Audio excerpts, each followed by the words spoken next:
E aí, muito boa noite, Minas Gerais, boa noite, telespectadores do Brasil das Gerais. Olha, como é possível aliar internet e conhecimento? Quais as potencialidades, quais as limitações na rede mundial de computadores? No programa de hoje nós vamos discutir como a internet gera e democratiza o conhecimento, como os brasileiros têm se utilizado dessa ferramenta e como isso afeta a nossa cultura. Como saber, né, em que nós podemos confiar na internet. O que você tem a dizer sobre isso? Compartilhe com a gente.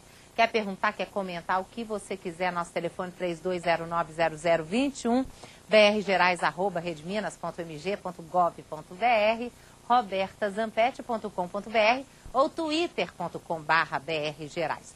Aqui no estúdio do Brasil das Gerais nós temos as participações. Primeiro do Virgílio Almeida. O Virgílio é professor de Ciência da Computação da UFMG. Depois a participação da Vera Lúcia Menezes de Oliveira e Paiva, ela é professora de Letras da UFMG, e da Joana Ziller. A Joana é coordenadora do curso de Jornalismo Multimídia da UNA e é doutoranda em Ciência da Informação da UFMG. Joana, você que fala muito sobre a questão da qualidade, né, da informação, do conteúdo na internet, você acha que a internet gera conhecimento? Não tenho dúvida nenhuma que a internet é capaz de gerar conhecimento. Tudo depende do uso que a gente vai fazer da internet. A gente tem hoje um conteúdo de milhões, bilhões de páginas sendo acessadas a cada segundo. Então depende do que as pessoas buscam. É capaz de gerar conhecimento? Sem dúvida. É capaz de gerar diversão? Sem dúvida nenhuma. Tudo vai depender da maneira como as pessoas acessam e o que é que elas estão querendo. Pois é, mas como é que a gente aprende a acessar? Porque às vezes a gente não sabe. Você acessa, quer uma informação, quer saber de uma coisa, você entra ali, porque é muita coisa, né? Hoje o que a gente vê, inclusive, de textos, né, sendo assinados por pessoas, escritores famosos, depois eles dizem, fui eu que escrevi isso, não. Quer dizer, o que a gente deve fazer? O que a gente deve prestar atenção? Qual o olhar que a gente deve ter? Então, Roberta, essa hoje é a principal dúvida, né? Como é que a gente separa o que tem qualidade na internet? Na verdade, o que tem sido feito é a gente migrar os padrões que a gente usava anteriormente para a internet. Então, se você lia o jornal de um grupo de comunicação, você migra isso e acaba acessando o portal daquele grupo de comunicação. Essa, normalmente, é a entrada, né? Esse é o filtro de entrada. Só que é preciso que a gente amplie esses filtros, porque hoje tem muito conteúdo sendo gerado especificamente para a internet, em blogs, na Wikipedia, né, conteúdo colaborativo, no YouTube. Então é importante que a gente vá ampliando. E aí, como fazer, em que conteúdo confiar? Primeiro, saber o site que a gente está acessando, né? Ter certeza, ou pelo menos procurar saber a respeito daquele site, se não é um site malicioso. E como é que a gente procura saber? Onde é que a gente vai procurar saber? Bom, normalmente, quando você acessa um mecanismo de busca, e a gente tem o Google, o Bing, o Yahoo, tem uma série deles, os resultados mais acessados costumam ser resultados também mais confiáveis. Não vou dizer que todo resultado mais acessado que está lá na primeira página é confiável, mas eles costumam ser mais confiáveis, né? Agora, e aí a gente está falando em termos de vírus, né, de programas que possam infectar o seu computador. Não significa que a gente possa confiar piamente no conteúdo que está ali. A própria Wikipédia, que é um conteúdo colaborativo extremamente rico, é uma ótima fonte para a gente começar a pesquisar, né? Então a gente começa por ali, dá uma geral, um panorama naquele assunto e a partir daí se aprofunda.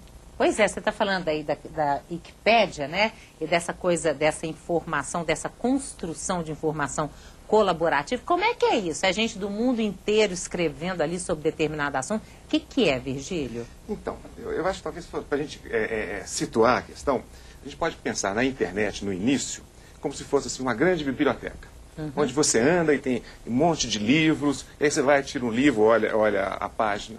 Aí, de repente, você olha na biblioteca assim e tem as pessoas. Aí você começa a perguntar às pessoas, de que você gosta? Esse assunto é legal? Esse autor é bom? Essa pessoa é confiável? Então, a internet agora é assim, já não são mais só os livros, são os livros e as pessoas. Então, essas pessoas podem colaborar. Olha, várias pessoas que entendem de futebol, por exemplo, vão escrever sobre as possibilidades do Brasil na Copa.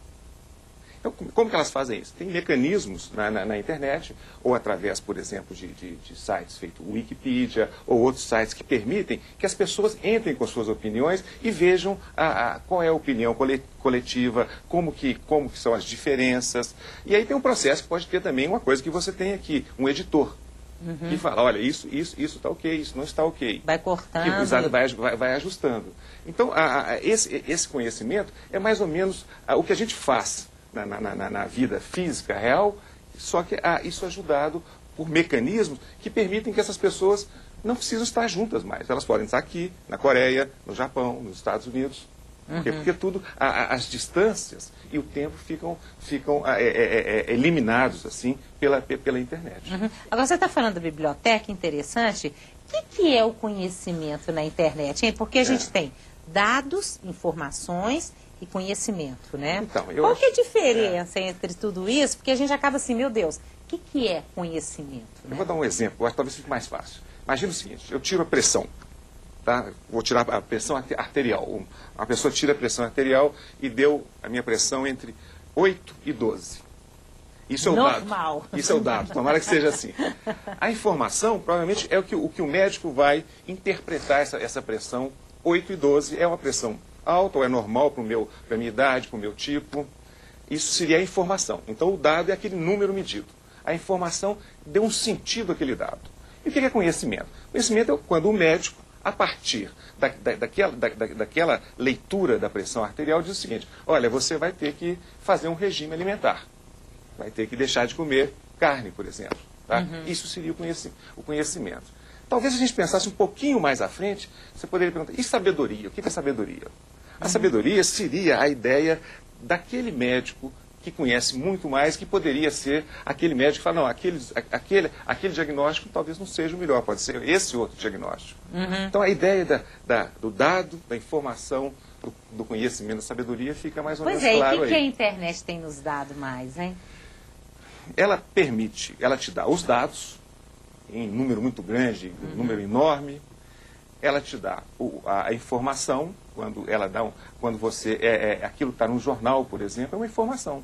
Porque o jornal te dá um sentido para aquele dado.